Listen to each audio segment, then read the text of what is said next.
spaghetti this time.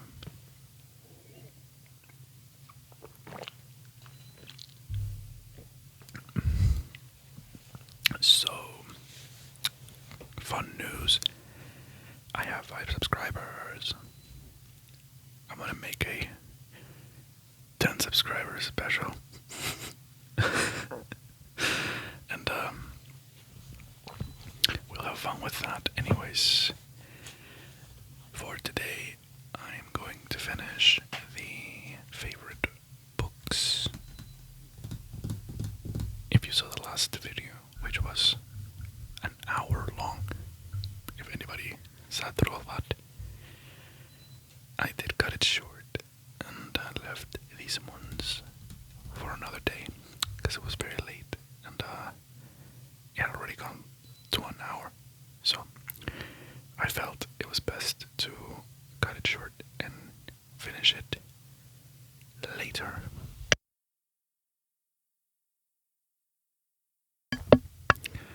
Sorry, I had to fix that cable there.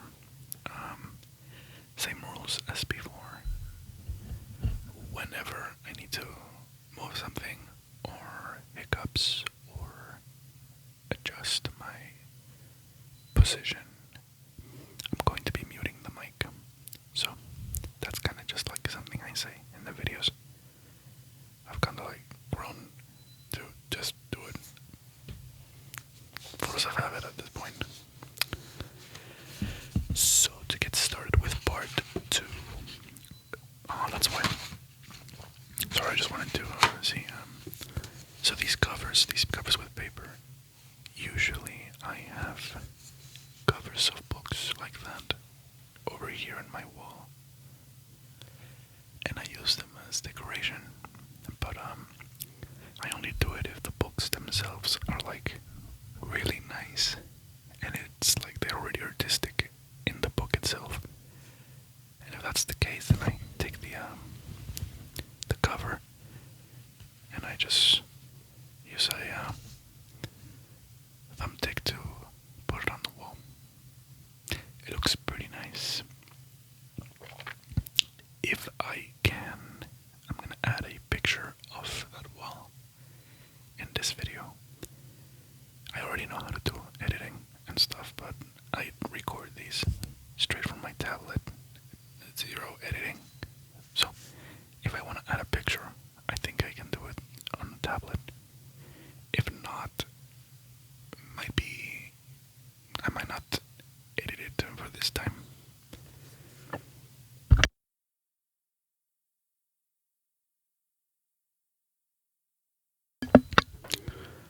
But mostly just because it's gonna be a short one. So to get straight into it, let's continue with Fahrenheit 451. I think the last one we did, the last video was 1984, and if it was, then we're entering into the realm of the dystopians. And Fahrenheit 451 to me is a little scarier than 1984, because in 1984 the oppression and the censorship comes from Big Brother, or basically the government. In Fahrenheit 451, it's like the people themselves. They don't want to read. So if you don't know, the premise of Fahrenheit 451 is that people don't read anymore, and the firefighters in this universe burn books. So they're not putting out fires, they're starting them. And this one does an exploration of something that Brave New World also does, but Brave New World does it better, in my opinion. But it's basically the idea of comfort and instant gratification and pleasure over living a life that's pretty much worth living, because you don't want to just exist in all pleasantries. Right now that I'm reading Fight Club, I have so much to say about that book. I'm loving it a lot. If you notice in my hands, I have scars and all, like little cuts. That's because I have been fighting homeless people for a couple days now. no, I'm just kidding.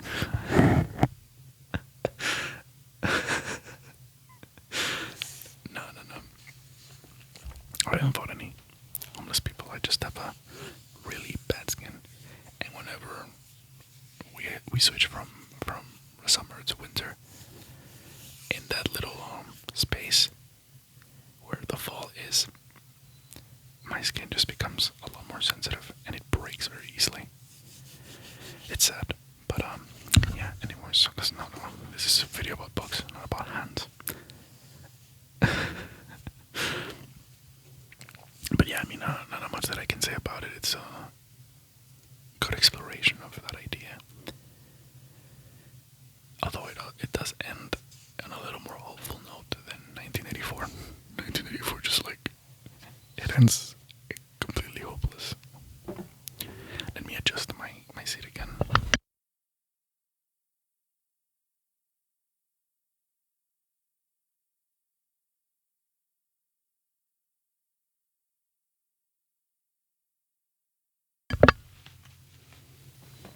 I just gotta get off, take off my hood. I'm wearing a little hoodie because it's not that cold, but I do get cold very easily nowadays. I used to not get cold very easily. I actually could like walk in the middle of on the snow, like all fine and all, without a jacket or anything. But nowadays I'm very sensitive to cold. I don't know why. Oh my god, this cable, it just gets in the way. It's really annoying.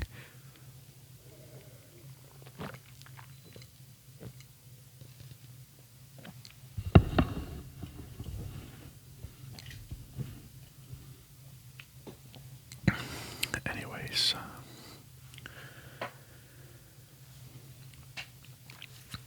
we're gonna continue with Brave New World by Aldous Huxley, and along with that one, Brave New World Revisited.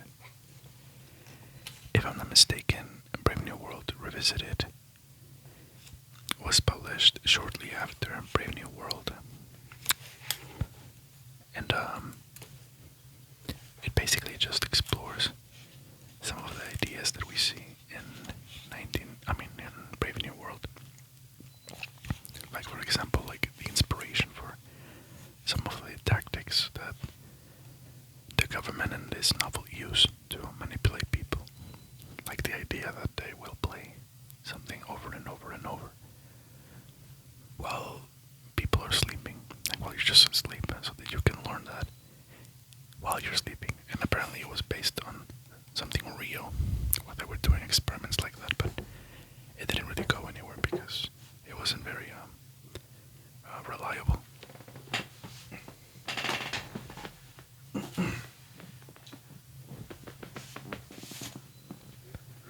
My god, I couldn't find where to put him. Brave New World. This is probably my favorite dystopian because it's the one that this one is scary. It's very so basically the idea of, as I said with Fahrenheit 451, pleasure and instant gratification, this one takes it to its like darkest extreme, where the government gives people soma. Soma is a drug that people take whenever they are feeling anxious or doubtful or anything. So the state gives you rations of drugs to take if you're feeling that anything is just wrong, or if you're anxious or you're not feeling well, if you're not happy. They'll just give you those drugs so that you can just go back to being fine. And in that way, people don't really question the reality of their world. Now, there's also another aspect of it that is quite similar to real life. The Soma thing goes a little too hard with the state sponsoring it and the state giving you a ration of those drugs. But the more realistic aspect is the one of sexual engagement. encounters. So in here, it's very normal for people to just like sleep around with anybody, anytime, anywhere. So they don't think anything of it. Like today, we're gonna go out. I'm gonna go out with this person, and what they mean is that they're going to have sex with that person, and then the next day they're gonna be going with somebody else. So this idea of casual sex has been taken to its extreme in order to portray how it could be used by our government to keep the people just distracted. So basically, like, is life too harsh? Is life like too strange? Are you too anxious? Just sleep around and take drugs, bro. Everything will be fine. Which is a scary thing to think.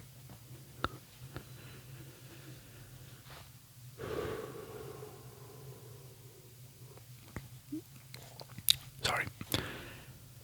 I think I've said before how I have to control my breathing in these videos, and I've gotten better at it, but sometimes I still get like I need to take a deeper breath so that I can take all the air in my lungs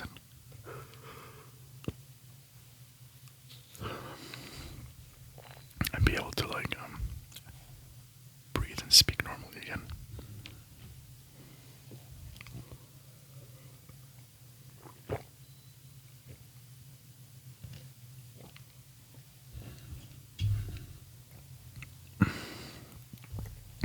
Next up, we have The Stranger.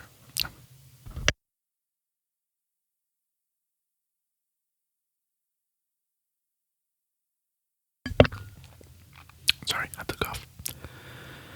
So, this is the first book that I read from Albert Camus, and I was so confused.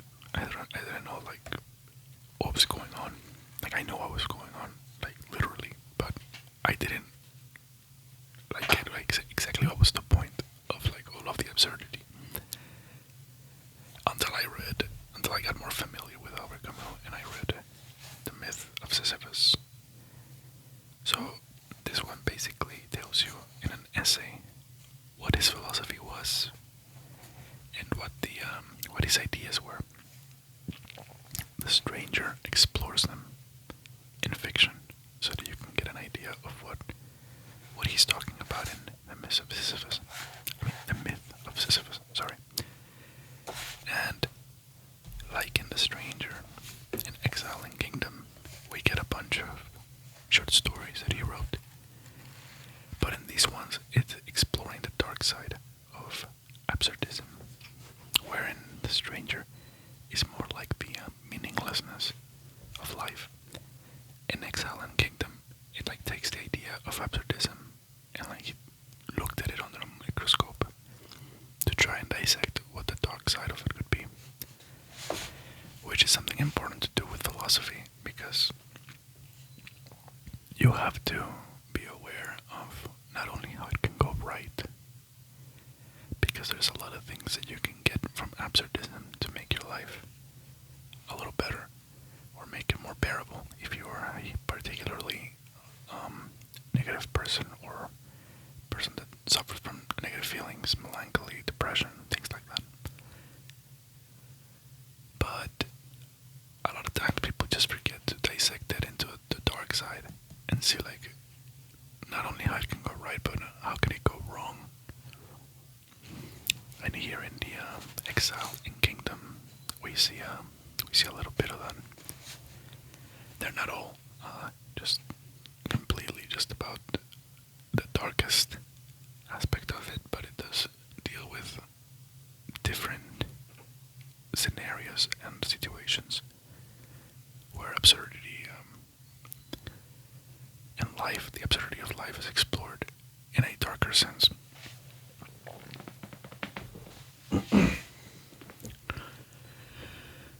Next up, we have Seneca's Letters from a Stoic. This was my introduction to Stoicism, and it really showed me like a lot of the good things that you can pick from Stoicism. But there's a big problem with Stoicism, and I didn't know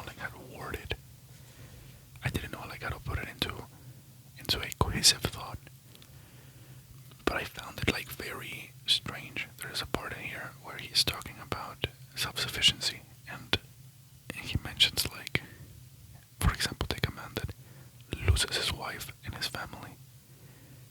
And he makes the point basically that you can lose yourself in the misery, or you can remain self-sufficient and not allow that to break you.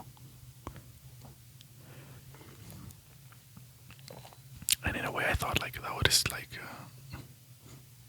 it essentially felt like he was saying like you can just not care, bro. You know, to put it in a very simple and simplified way. But when he was talking about that, he was talking about like losing friends, losing people that you love, and holding in yourself that you're self-sufficient and that you don't really need them. You don't really need your family or your friends because you're self-sufficient. And that just like it just rubbed me the wrong way, because I was like, if that's what stoicism is, isn't it stealing and taking away from the human experience in itself if it's denying those kinds of things? Because again, the world works in a very mathematical way, in the same way that what you do to one side of an equation, you have to do to the other. Things like this also work like that. So where if you don't allow, or you like become a stone and just keep it in your mind that you're self-sufficient and that you don't need anyone, you don't only miss out on pain, you don't only like save yourself from pain, but you miss out on pretty much everything. Love, beauty, poetry. You're basically stealing away the humanity and human beings. Although stoicism has very good qualities, and I do believe that to a certain extent you should be like that, and you should be able to stand the miseries and the punches of life. This seemed a little too much. I don't know. That's just my take. Now, Seneca was called a hypocrite during those times because there was a point where he was rich and he was living basically in a palace and whatever. And he was basically living in luxury, so people were like, oh, well, you don't really practice what you preach, do you? Because you live like richly. And Seneca was like, yeah, fair point. What I'm saying here, I'm pretty much writing for the next generations. But even then, he actually did end up living a very stoic life, where he was just eating basically what is necessary and living pretty much just a shack, which is kind of interesting.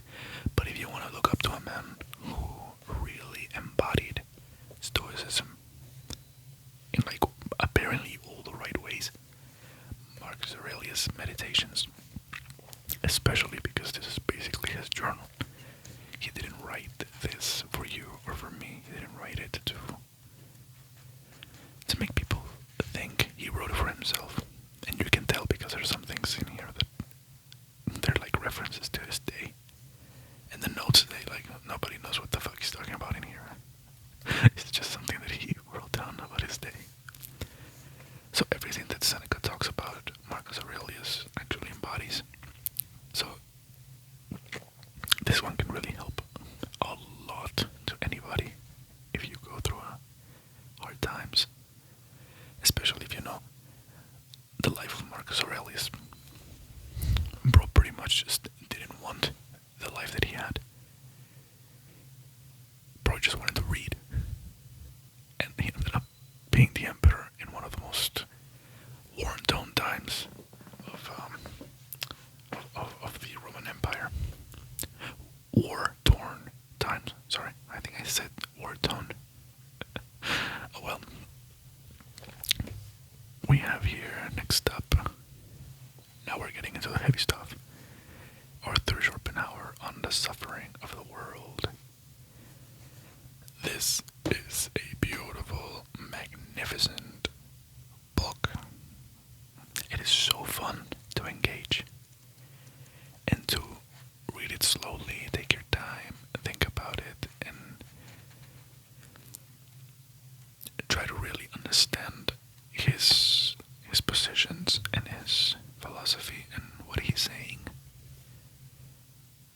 it is not only like enlightening, it's also very fun. I found it very fun. And strangely enough, I found Arthur Schopenhauer oddly hopeful.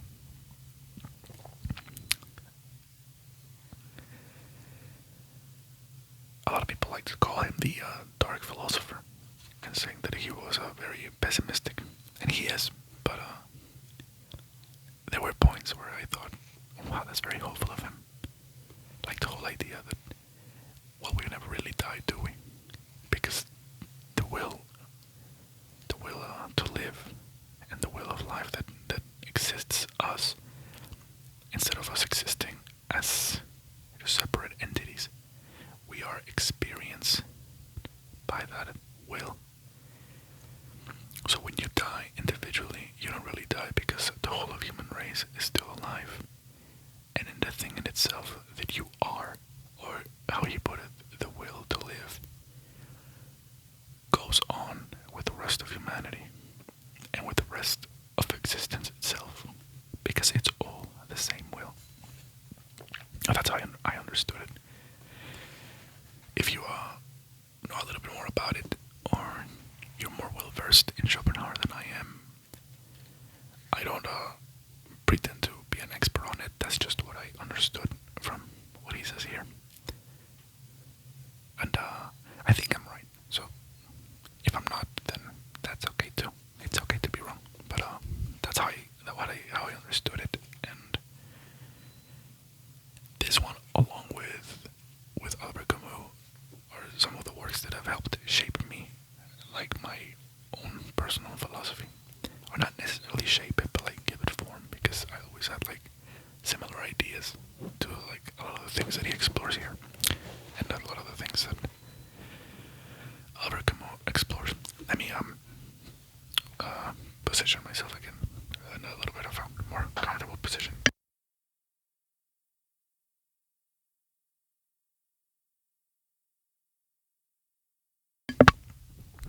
Oops, I hit my desk.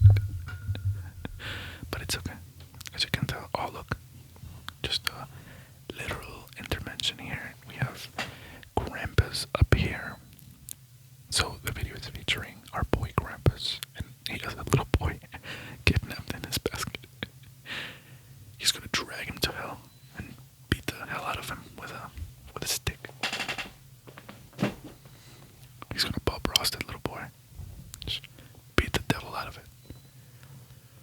I could make a Jeffrey Epstein joke here, but no. We have integrity here. That is like it's in a golden platter. Like, come on now. I'm not gonna make a Jeffrey Epstein joke about Krampus and kidnapping little boys.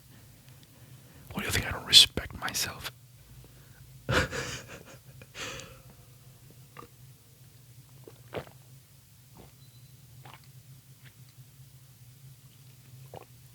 If you think I drink too much in these videos, if you think I drink too much in these videos,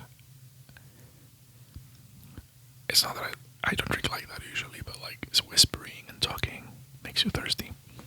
I would probably suck as a professor or a stand-up comedian or anything that takes talking for a long time, because I'm gonna have to be drinking like a madman, and then I'm gonna have to be going in and out of the bathroom. And right now, oh my god, right now it's 1:24 in the morning. Boy, I'm not gonna be able to sleep. I'm gonna be getting up every 5 minutes to go to the bathroom, but it's okay because we're almost done, and I can finish, call it a day, and then lay back, relax, read some Fight Club, and wait for tomorrow, when life begins anew. Last but certainly not least, oh my god, some words I can pronounce, I swear to god. I was thinking about doing readings, like maybe I can like read some poetry, or read some short stories, or read some, I don't know, something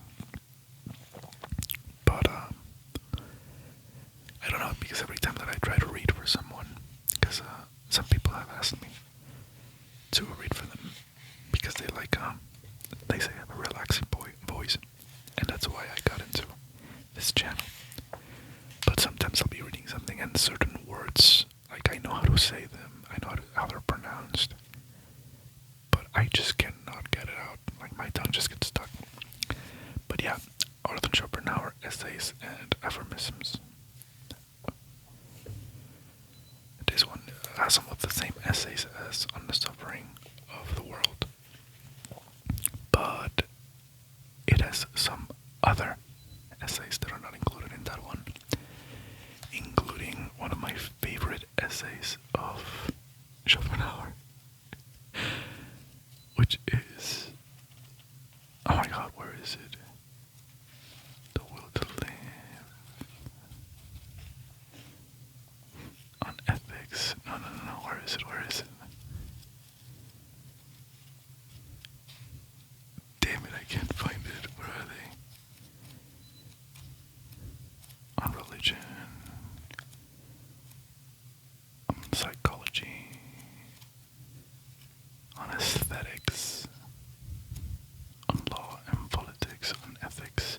It's before Ethics, isn't it? No, it's Philosophy and Intellect.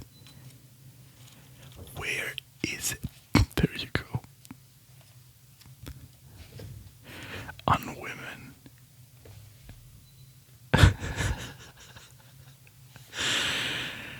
I just like really enjoyed these ones. I enjoyed this little chapter.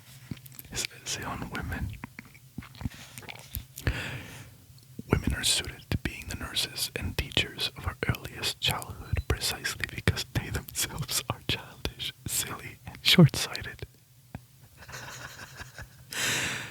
In a word, big children, their whole lives long, a kind of intermediate stage between the child and the man, who is the actual human being, man. One has only to watch a girl playing with a child, dancing and singing with it the whole day, and then ask oneself what, with the best will in the world, a man could do in her place.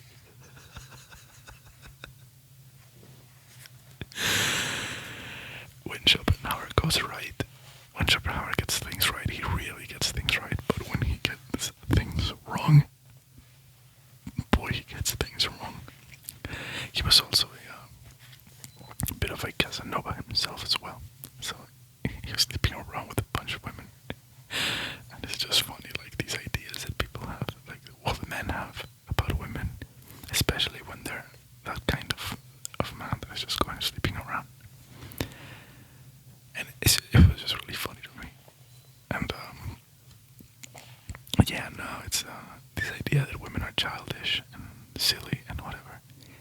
And it made me think about the way that a lot of women and girls act now with social media. And then you look at that, you think about that, and while reading this, and you go, maybe he had a point. But I think that can be mostly attributed to the fact that just people in general are going to be how do you say this? So it's average, basically.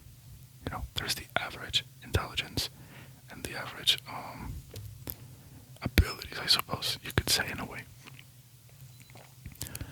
So in general, people can be very silly. People can be very weird, strange, things like that. You know, to not be mean and be like people are stupid. Which to extent I think is the right wording, but I don't think that someone being less intelligent makes them any lesser, or that it really means really all that much. Because I mean, you take a lot of smart people and a lot of geniuses in history, and many of these people were very well, they suffered a lot. They suffered a lot, and they tended to be very depressive people. At the same time, you also have the well, you know, like the typical tortured genius idea and things like that. And if you look at the idiot enjoys life. So I don't know who's really losing here. And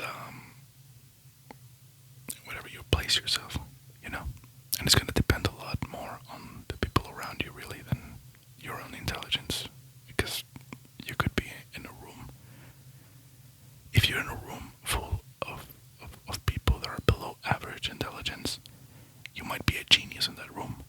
But if we grab you and put you in like amongst above average people, you might be lost. You might be like, shit, I'm the idiot here. So like that will depend a lot on that. And also, intelligence is a very hard thing to like define in simple terms, because there's multiple kinds of intelligence. So we're like, let's say that a guy is not very book smart or not very academic, but he's very good at sports. He understands strategy. He understands the best plays. That's intelligence in itself. And in a way, that person would be smarter than the classroom nerd who reads all the books and knows seemingly everything. In a way, that guy is smarter than him. But yeah, in general, I think that people can be very silly. I don't know what it is, really. I don't really understand people. People wear me out. But, I don't know. Maybe it's just like my own preferences, because I never really got too much into like social media and doing like silly things. I was always very calm, very, I mean, look at the fucking room. I just like peace and quiet and sitting down to read and just relax. That's what I like. That's what I do. I don't like going around partying and doing all those kinds of things. But I don't look down on that either. You know, like you do you. I know people that are like that. And they're very lovely people. And a lot of them are also very smart. So it like really doesn't have anything like this idea that people think like, oh, somebody that does those kinds of things is probably an idiot. You would be surprised. You would be very surprised. But yeah, I don't know. In general, again, people can be silly. And so if Schopenhauer just like sort of like zooms that in onto just observations about women, then I mean, I guess sure, you're gonna find out that a lot of them can be very silly. But I think that's just a human thing. I don't think that's a woman or a man thing. Especially nowadays with social media, you can see this like very like plastered everywhere. I like these videos where they're playing like the Katy Perry song, and it's just a bunch of people just like doing stupid shit. Dudes having accidents and falling and breaking shit and like, and it's just like a compilation of just funny clips of people just being silly. So in its own right, it's also something that gives back because it's funny and it's entertaining. So who knows, you know? Who knows? But that is it for this video. This is the last one. I'm now gonna put these books up and find a space around in my bookshelves and see where I can put them. But thanks to the people that have subscribed. I have 5 subscribers now. Let's go. I have 5 subscribers. But so clearly I'm helping some people sleep. Clearly some people like either what I'm saying or how I'm saying it, that they can listen to it and relax and fall asleep. Or maybe they are listening. Maybe I'm not just speaking into the void. Which sometimes I think it's what I'm doing. Like I'll think like, did I say something that was probably like an unpopular opinion? And then I think, maybe, but who cares? I mean, I doubt that people are gonna like watch the entire like 35 minutes of me just talking. But if you do, like, that's great. I hope that my unpopular opinions and weird theories and my strange belief systems don't weird you out too much. And hopefully you can just find it relaxing, if anything. If you think I'm wrong. Or if I'm the idiot here, you know. That's possible. Maybe I'm the idiot. Who knows? But doesn't matter. Doesn't matter. What matters is that I'm helping people sleep. So that's good. And if you enjoyed this video, give it a like and comment something. I do appreciate feedback, like the person that asked for this video. I like that comment. If you want to see something like that as well, or if you would like me to read something for you, or you just want to like add your 2 cents to anything I said or any of the books that I looked at, go ahead and do that, and we can have a fun little conversation and talk it out. Besides that, subscribe, I suppose. That's nice. Gives a little dopamine.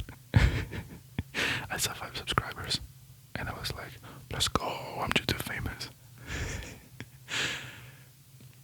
But, yeah, do all those good things. Or, thumbs down and say something in the comments, say something mean. Just out of nowhere, be like, you're gay, or some shit like that.